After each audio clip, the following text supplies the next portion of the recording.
Hi guys, Brian Asset Management here, and today I'm looking at Johnson & Johnson, ticker symbol J&J, using my 7 simple steps.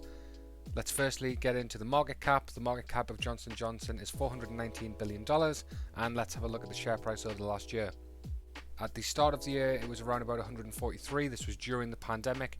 It hit a 52-week low of $109 a share, has rebounded pretty strongly and has gone up and down a little bit, but it did hit its all-time high at $173 a share, but has gone down slightly since then and has leveled off at $159 a share.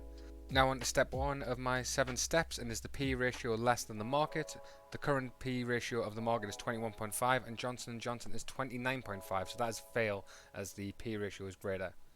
Step 2 is the P ratio less than the sector, and Johnson & Johnson is in the healthcare sector, so that is 29.5 compared to 26, so that is a fail again. The P ratio is greater than the sector. Now I'm heading over to the financials, and step 3 is the revenue increasing over the last 5 years, and the revenue has gone from 71.89 billion to 82.58 billion. So there's a check mark there, the revenue has increased. Now on to step 4 is the profit increasing, and you can see the profit has actually gone from 16.54 billion to 14.41 billion. So that is a fail. The profit has decreased over the last 5 years. Now before I head on the 5th step is the shares outstanding decreasing. I just want to say thank you for watching the video, give a like if you've enjoyed it, put your thoughts in a comment below, and subscribe if you enjoy investing in stock analysis videos. But now onto the 5th step, are these shares outstanding decreasing or flat? So 5 years ago they had 2.71 billion shares, and now they have 2.63 billion shares, so that's good news. They're buying back their shares with their free cash flow. Now on to step 6, are the current assets greater than the current liabilities? And the current assets of Johnson & Johnson are 51 billion, whereas the current liabilities are around 42 billion. So there's a check mark there. They can pay off their current liabilities with their assets. Also, just looking at their total liabilities, that's 111 million, so they can pay just under half. So I'm not giving an extra check mark there, but it is good that they can do that. So now on to the final step is the free cash flow increasing over the last 5 years, and to get free cash flow we take capital expenditures from cash operating activities. So 5 years ago the free cash flow was 15.54 billion, whereas now it is 20.19 billion. So as a check mark there, their free cash flow has increased over the last 5 years. Now if you just want to get a free cash flow yield and ratio, for the free cash flow yield I divide 20.19 by the enterprise value, which is the market cap plus the total debt minus cash and cash equivalents, and Johnson & Johnson has a enterprise value of 436 billion, which gives us a free cash flow yield of 4.63%. so that is in the amount I like anywhere between 3 to 5.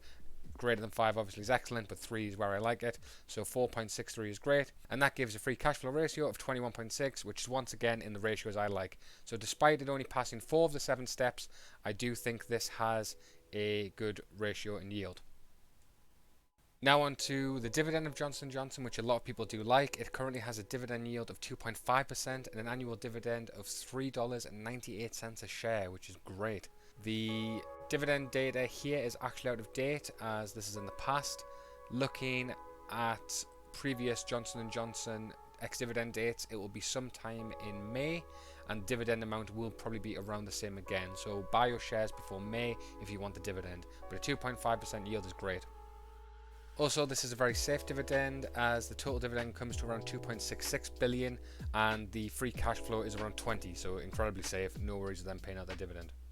Now to have a look at some analyst ratings, Refinitiv have it as a buy with 13 buying and 6 holding, with an average target price of $185 a share, which means that a 16% discount currently. If you look at the high side, it actually go up to 200, which is 25%. So these analysts are quite bullish on it. And a same story at the tip ranks. If you look, it is a strong buy with 10 buying and 1 holding, with an average target price of just shy of $190 and a high side of $201 a share again. And heading over to Simply Wall Street, they have it at a fair value of $251 a share, which means it's currently 36% overvalued. So all the analysts seem to be agreeing that it is undervalued, so that's a good sign if you want to buy Johnson & Johnson. So just to quickly summarize the 7 simple steps, P ratio was greater than the market with 29.5 to 21.5, so that was a fail. P ratio was also greater than the sector to 29.5 to 26.17. Revenue has increased over the last 5 years from 72 billion to 82 billion. Profit has unfortunately decreased from 16.5 to 14.4, fail. Johnson & Johnson have been buying back their shares, so their shares outstanding has gone from 2.7 billion to 2.63 billion, so that is a check again.